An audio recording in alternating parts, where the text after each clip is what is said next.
So Dad will mention that he had a stroke, and it was classed as a stroke until we did a lot more investigation into it. And he has brain bleeds which mimic strokes, which is why they get so overlapped in what's said about them. From the beginning of 2024, when it happened, we could see that Dad had deteriorated, but obviously Mum was here. And then tragically, Mum was taken from us, and because Dad was still rebuilding himself from what had happened to him, that was obviously devastating for all of us and set him back massively. We realised that, at some point we were going to have to rebuild our lives back, and we couldn't do that without getting help in.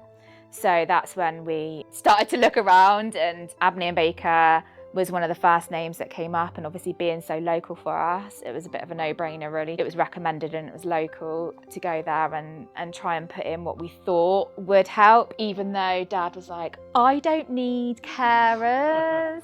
Ask him that now. Sometimes it takes somebody else to realise what you need, just so you can keep living the life that you deserve to live. We needed to know that Dad was safe, Dad was being looked after, cared for, was having hot meals, and just taking that pressure off of ourselves. That's opened Dad's eyes into, it's okay to have that help and ask for that help, yeah. And so we're tweaking it a bit at the moment, aren't we? So that we can maximise that support. And I think, I feel totally fine with like emailing in or phoning up, and Dad's first concern when we're going out, we need to tell the carers we're not going to be here.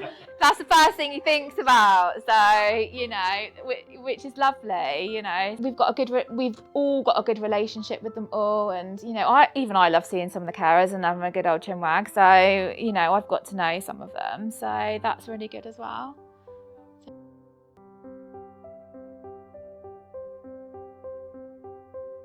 I think the best thing to do, you're thrown into these situations and nobody knows the best way, what's needed, and Abney Baker help with that. So just having that initial conversation, and there's no pressure, you don't have to go forward with any of it. And they obviously know or can get a grasp of what is needed just through having conversations and meeting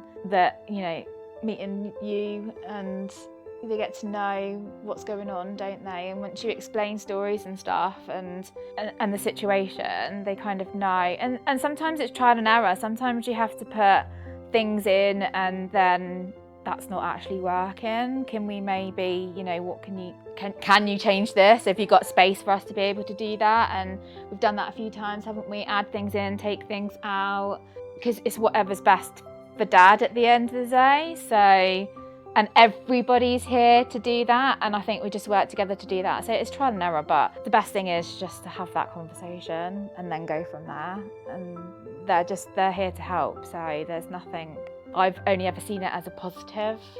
But when you're an independent person and you think you're okay to keep going with stuff, it's really hard. And we had this conversation with your sister when she was struggling, and she was like, the worst thing was giving up my car. The worst thing was having to have help. When you're such an independent person, that is really hard.